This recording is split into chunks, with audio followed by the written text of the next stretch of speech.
La negativa del presidente de los Estados Unidos, Donald Trump, de participar en la cumbre del G20 en Sudáfrica ha causado revuelo, y solo por la razón que esgrimió. Según él, ahora hay racismo y apartheid, pero contra los blancos.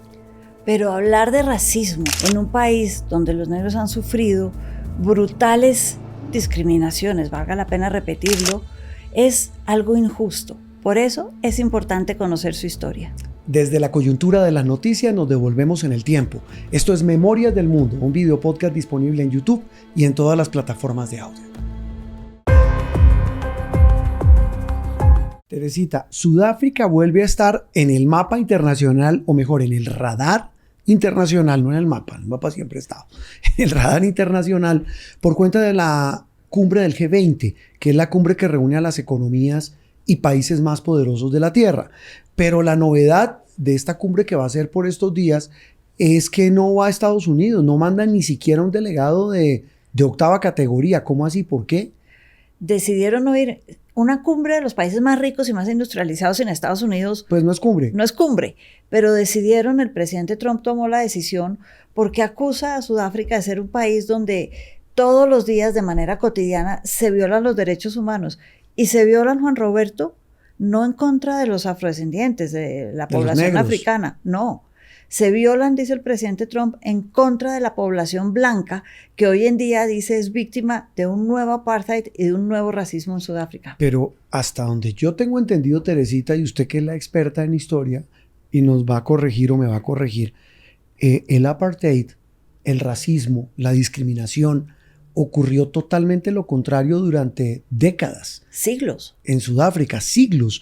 Recordemos que ahí llegó una colonización de holandeses, hoy Países Bajos, de esa nación, de británicos y alemanes, atraídos por los diamantes, por las riquezas naturales, hace unos 400 años. Y esa minoría blanca gobernó a Sudáfrica durante mucho tiempo, en medio incluso de atrocidades de las cuales Sudáfrica tuvo que pedir perdón. En el siglo XVII, que es el siglo de oro de los Países Bajos, sí, cuando eran la potencia del mundo, ellos tomaron colonias en todos lados. Aquí los vimos en América Latina, en las islas en el Caribe, en Surinam, en varios países. En Asia tuvieron Indonesia, Malasia, el sur de Sudáfrica y el sur de la India. Y llegaron a Sudáfrica atraídos por el oro, acompañados además en todos estos viajes de protestantes franceses, que estaban saliendo de un país que los perseguía por ser protestantes y no católicos, que también eran muy, creo que la única palabra que se me viene a la cabeza es psicorrígidos, y montaron un imperio en Sudáfrica basado en el oro y los diamantes, y fueron los primeros, Juan Roberto, y aquí es donde para mí nace ese apartheid en Sudáfrica, en hablar de esclavos africanos. Usted habla de psicorrígidos, uno ve la historia, me da pena, yo hablo de crueldad. Puede ser crueles. Eran crueles. Teresita, esos famosos boers, como se les llamaba, y aún se les llama los blancos que viven hoy en Sudáfrica, que son una minoría absoluta. Menos del 10%. Pero gobernaron a Sudáfrica durante muchos años, hasta que el mundo volteó su mirada, después de las protestas que lideró Nelson Mandela, que lo convirtieron en líder mundial, y que lo convirtieron en un ícono de la reivindicación de los derechos de los afrodescendientes. Pues vuelvo y le digo, la historia que hoy quiere reescribir el presidente Trump es como un poquito distinta. Es muy distinta. Yo hablé de la esclavitud porque a partir de ese momento ellos vieron todo lo que les sonara africano como malo, claro, como algo que no tenía derecho a existir sino para trabajar para ellos. Y eso evolucionó después cuando llegaron los británicos, se quedaron con Sudáfrica.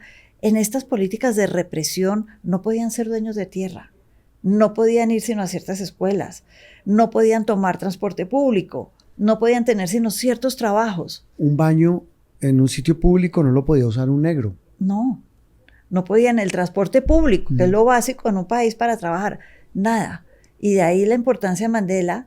Y sí, el mundo, sobre todo en los años 80, un gran movimiento anti-apartheid, por todos lados, por todo el planeta, que llevó hasta, por ejemplo, a países como una parte de inversores de Estados Unidos, inversionistas importantes, europeos, a retirar su plata a Sudáfrica, de empresas sudafricanas, y decir, no invertimos si no hay equidad. Y ahí empezó la reivindicación de los derechos, el reconocimiento democrático es que no son minorías, es la mayoría. Es decir, si entiendo de la población sudafricana, Teresita, el 90% es de afrodescendientes. Sí, hay menos del 10% son lo que llaman los boeres hoy en día, los africanes, sí. que son los que dice el presidente Trump que hoy están siendo perseguidos por los africanos, que les están quitando su tierra.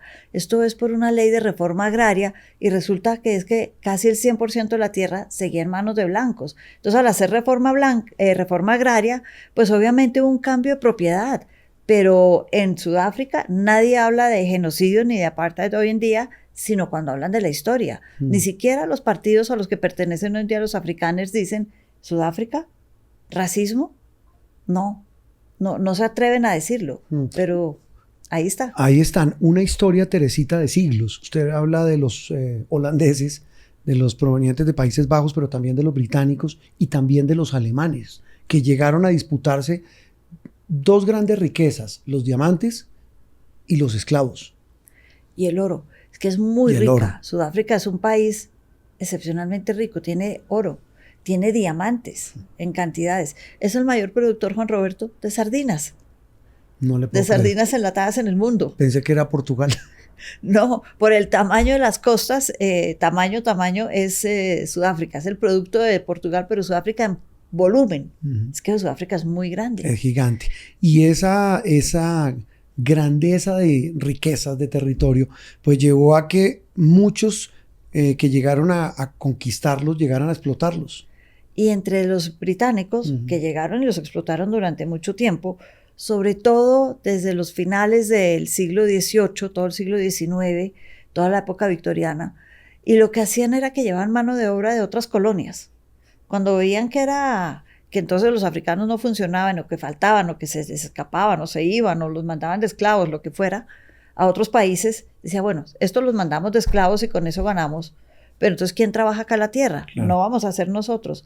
Trajeron gente, mucha de la India, y entre esos, digamos, no esclavos, pero sirvientes forzados que no les pagaban mucho de la India, que llegó a Sudáfrica a principios del siglo XX, estaba Gandhi. Ah, ¿llegó a Sudáfrica? A trabajar como, explotado por los británicos en Sudáfrica. No sabía. Y ahí fue donde Mandela oyó por primera vez hablar de la teoría de la no violencia en contra de los europeos. ¿Cuál fue el secreto del éxito de Mandela? Mandela supo aglutinar a la gente alrededor de él, primero con la no violencia de Gandhi, pero después de los años 60 hay una frase de él que es muy diciente, y él dice, esto de la no violencia funciona para los ricos, para los pobres nos toca buscar alternativas para que nos escuchen.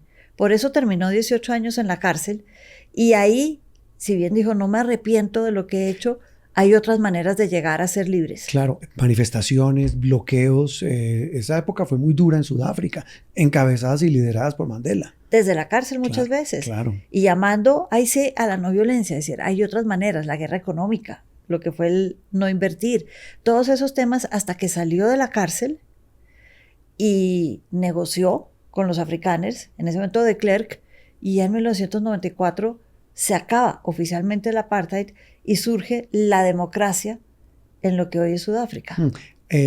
Hay películas, hay libros que hablan de ese milagro sudafricano de unión en un país totalmente dividido y hablan del rugby como la forma en que Mandela logra unir a un pueblo. Hay un partido de fútbol de rugby que es icónico, en el que ganaron ellos por primera vez y la gente estaba feliz porque además los jugadores eran africanos. Eran blancos y negros. Sí, y había muchos de ellos y jugaron y aprendieron que la vida puede ser como un juego. Y en el juego a veces uno se da duro, pero hay un fair play, hay reglas, hay maneras de darse duro y hay maneras de coexistir. Teresita, devolvámonos al presente. ¿Cuál puede ser el interés de Trump por generar esta crisis con Sudáfrica? Dicen que empieza por Elon Musk, que es sudafricano. Y que Elon Musk se ha quejado de lo difícil que es tener hoy en día grandes propiedades o grandes terrenos en Sudáfrica y que para él ha sido muy, digamos, molesto ese tema. Y para Trump el tema de que no haya una libre inversión, de que le den prioridades, de que no sea todo libre, que, momentico, esta gente no ha tenido nunca tierra, hay que repartir la tierra un poco entre todos, eso no va con Trump, eso no le gusta. Entonces, entre Elon Musk, eso que no le gusta, Entonces ahora habla, además de esos derechos que nos están dando, dice es un genocidio. Esas palabras que tira sobre la mesa, un genocidio al país que lideró el juicio por genocidio y las acusaciones por genocidio contra Netanyahu en Israel. Es bastante irónico, Juan Roberto. Sí, y también suena irónico que ahora entonces uno de los hombres más ricos del mundo, socio y amigo, bueno, se reconciliaron después de una pelotera enorme, como es el señor Musk, termine convertido y calificado en una víctima. Eso es muy interesante. En un país donde todavía hay mucha pobreza, sí, mucha inequidad, muchas diferencias. Entonces es muy complicado que vengan a decir genocidio. Es más, ni los africanos, ni los grandes partidos de solo africanos, es decir, los blancos de Sudáfrica, hablan de genocidio. Dicen, en Sudáfrica ya no hay, por el contrario, ya no hay genocidio de ninguna clase. Nadie acá está hablando de ese tema. Eso no es un tema que nos guste recordar y no lo vamos a repetir ni para un lado ni para el otro. Teresita, porque las noticias también tienen historia. Esto es Memorias del Mundo, un video podcast disponible en YouTube y en todas las plataformas de audio.